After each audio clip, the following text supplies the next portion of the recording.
ونفخ في الصور فإذا هم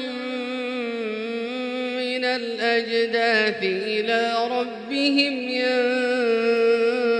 ينسلون قالوا يا ويلنا من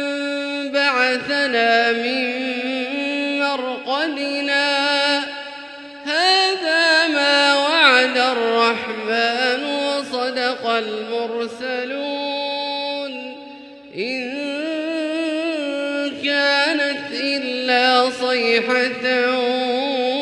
واحدة فإذا هم جميع لدينا محضرون فاليوم لا تظلم نفس شيئا ولا تجزون إلا ما كنتم تعملون إن أصحاب الجنة اليوم في شغل فاكهون هم وأزواجهم في ظلال على الأرائك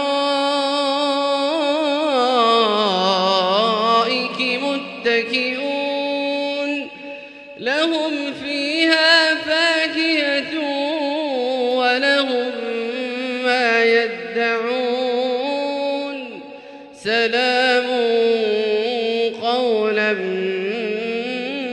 من رب رحيم وامتازوا اليوم أيها المجرمون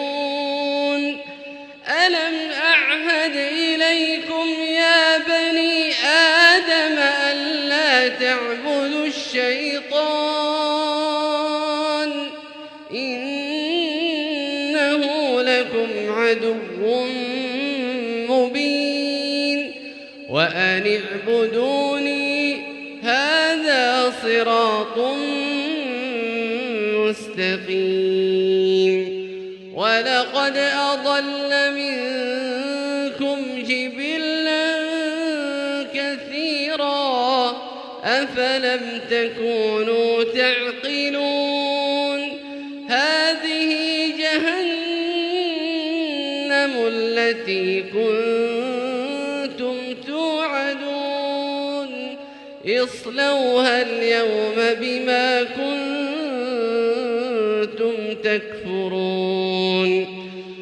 اليوم نختم على أفواههم وتكلمنا أيديهم وتشهد أرجلهم بما كانوا يكسبون ولو نشاء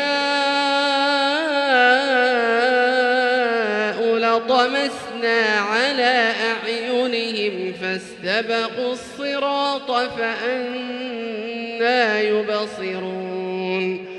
ولو نشاء لمسخناهم على مكانتهم فما استطاعوا مضيا ولا يرجعون